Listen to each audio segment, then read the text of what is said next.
My name is Deanna Moray, and I'm the creator of the Blissology technique.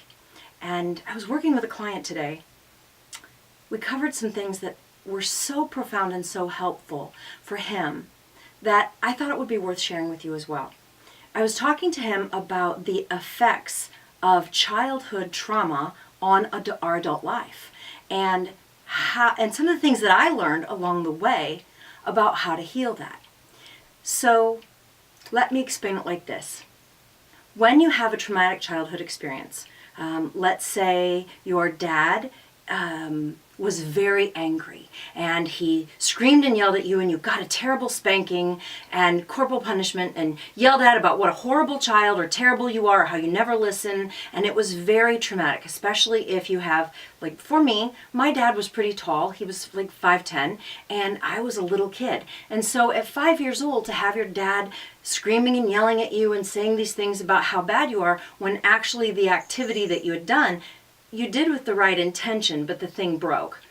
It's very traumatic. Well, in the brain of a 5-year-old, that becomes the man you admire, love, and depend on, and look up to, who's really big and scary, has now told that you're bad.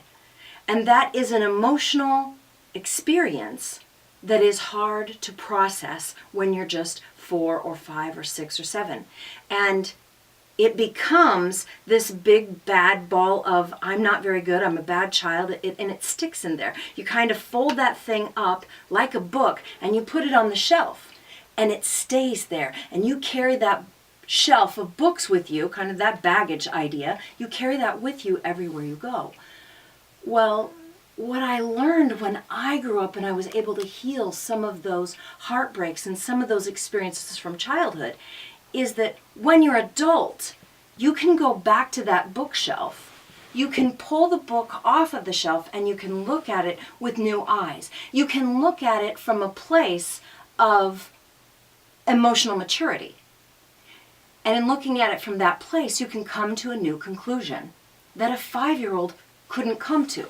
Those emotions get locked in that book and locked in your soul and in your heart and mind and cause issues later. They get locked in there until you pull them down, open them up, and look at them. So what happened when I looked at that experience for me? This is what happened.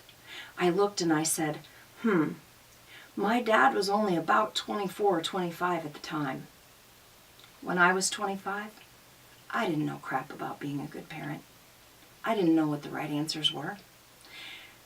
When my dad was 25, the only tools he had in his toolbox for raising children was the proverbial hammer or paddle, like it was the force. And he used that hammer for every parenting experience that he needed it for, because that's the only thing his father used on him, was a hammer. And in 1971, it wasn't like there was some self-help going around, but there wasn't a lot of self-help going around. And it wasn't like everybody was running in to say, how can I fix this? And let's go to therapy and let's go to self-improvement training camps, etc. That wasn't a big thing, as big a thing in the 70s, or maybe it just wasn't for my dad. And those were the only tools he had. So if I put it in perspective from a mature adult emotional place, did my dad really think that I was a terrible child and that I was a horrible little human being? Or was it that he was young, he was a young parent, and he didn't have tools to teach me any better than what he was doing? Well, when I look at it like that, and I realize that he still spent the rest of my days working, paying the bills, and taking care of things, I look and I say, I don't think that terrible childhood experience means that I'm a bad person, that I'm a bad child. I think it means my dad didn't have all the skills he needed. And that feels different when you frame up your past or your future or who you are. That feels different than the frame of a 5-year-old who couldn't process that terrible, emotional, and scary experience. So, my tip to you, find a way to pull down some of those books out of that library.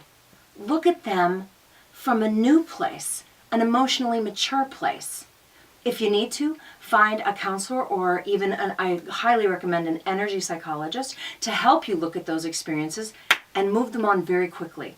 And it also has to do with the frame. Let's talk about how we frame it up the next time.